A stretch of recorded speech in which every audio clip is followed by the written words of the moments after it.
Hello friends, welcome to Swathi 223 foods. నేను ఈరోజు మీకు ఈ మంత్ లో జరిగే పండుగలన్నింటికి ప్రసాదం రెసిపీస్ ని షేర్ చేస్తున్నాను. ఇక్కడ నేను 2 రకాల ప్రసాదాలని షేర్ చేస్తున్నాను. ఒకటి గోధుమ రవ్వతో కేసరి, మినపగారెలు. ఈ రెండు పర్ఫెక్ట్ గా ఎలా చేసుకోవాలో వీడియోని ముందు ఫాలో అయిపోండి. అదే విధంగా మీరు ఛానల్ ని మొదటిసారి చూసినట్లయితే లైక్ చేయండి, సబ్స్క్రైబ్ చేయండి. మినపగారెలు పర్ఫెక్ట్ గా స్పాంజీగా నూనె పీల్చకుండా ఎలా చేసుకోవాలో కూడా రెసిపీని ఫాలో అవ్వండి. ఇప్పుడు ముందుగా ఇక్కడ నేను రవ్వ కేసరికి ప్రిపేర్ చేస్తున్నాను. 2 టీ స్పూన్లు నెయ్యిని వేసుకోవాలి. నెయ్యి 2 టీ స్పూన్లు వేసుకున్న తర్వాత వేడైన తర్వాత ఇందులోకి జీడిపప్పు 2 టీ స్పూన్లు వేసుకొని వేయించుకోవాలి. మీరు కావాలి అనుకుంటే మీకు నచ్చిన డ్రై ఫ్రూట్స్ ఏవైనా సరే వేసేసుకొని రోస్ట్ చేసుకోండి. వీటిని మంచి కలర్ వచ్చే వరకు ఫ్రై చేసుకోవాలి. ఇలా ఫ్రై చేసుకున్న జీడిపప్పుని నేను ఒక బౌల్లోకి సపరేట్ గా తీసేసుకుంటున్నాను.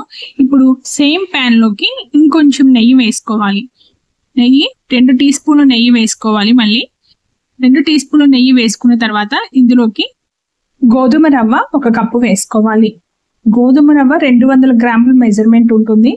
200 గ్రాములు లేదంటే మీరు ఏ కప్పుతో అయితే మెజర్ చేసుకోవాలనుకుంటారో ఆ కప్పుతో పర్ఫెక్ట్ గా మెజర్ చేసుకుని రెసిపీ అంతా ప్రిపేర్ చేసుకోవచ్చు.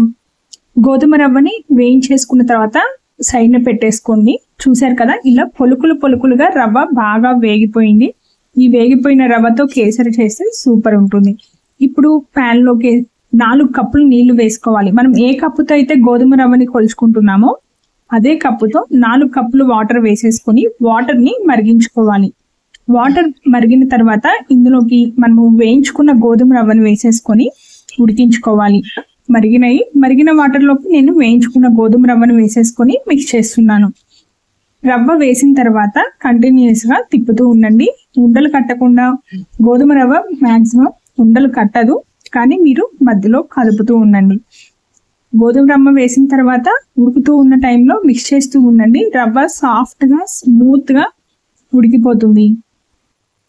రవ్వ కేసరికి ఎప్పుడైనా సరే మెజర్మెంట్స్ పర్ఫెక్ట్ గా ఫాలో అవ్వాలి. అదే విధంగా మనము రవ్వని ఉడికించుకునేటప్పుడు తొందరపడకుండా బాగా ఉడికించుకోవాలి. రవ్వ ఇలా సగం పైనే ఉడికిపోయిన తర్వాత ఇందులోకి 1.5 కప్పు బెల్లం, మనం ఏ కప్పుతో అయితే రవ్వని మెజర్ చేసుకున్నామో అదే కప్పుతో బెల్లము 1.5 కప్పు వేసుకోవాలి. బెల్లం అంతా కరిగిపోయే వరకు ఉడికించండి. ఉడికిన తర్వాత ఇందులోకి 1/2 కప్పు నెయ్యి వేసుకోవాలి. 1/2 కప్పు నెయ్యి కూడా వేసేసుకొని ఉడికించండి.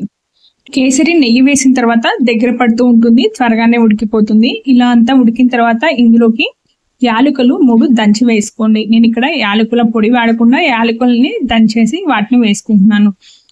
ఇప్పుడు ఇక్కడ చూపించిన విధంగా జారుగా ఉండేలాగా కేసరిని ఉడికించుకొని ఆఫ్ చేసుకోండి. ఇందులోకి జీడిపప్పు వేసుకొని డెకరేట్ చేసుకోండి. నేను ఇక్కడ దీన్ని ట్రేలోకి వేసేసుకొని ఆరబెట్టుకొని పీసెస్ గా కూడా కట్ చేసుకోవచ్చు. మనము ఎప్పుడైనా సరే ఫెస్టివల్స్ లో ఏదైనా ప్రసాదంగా ఇవ్వాలి అనుకుంటే ఈ రెసిపీని షేర్ చేసుకోవచ్చు.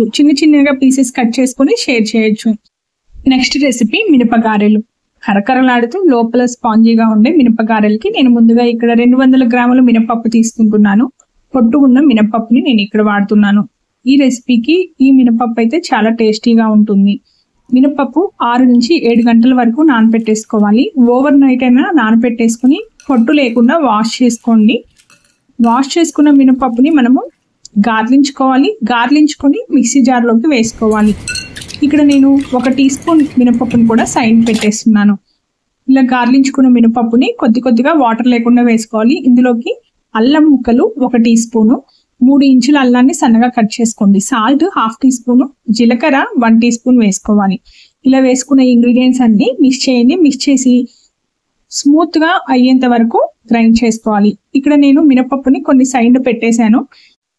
పిండి మిక్సీ వేసుకునేటప్పుడు ఎలాంటి నీళ్లు వాడకూడదు. నీళ్లు వేయకుండా ఒట్టి పప్పు మాత్రమే మెత్తగా ఇలా స్మూత్ గా అయ్యేంత వరకు గ్రైండ్ చేసుకోవాలి. ఇక్కడ నేను మిగిలిన మినపప్పును కూడా వేసేసుకొని మిక్స్ చేసుకుంటున్నాను. గారెలు వేసినప్పుడు ఇవి పొలుకులుగా తగులుతూ చాలా టేస్టీగా ఉంటాయి.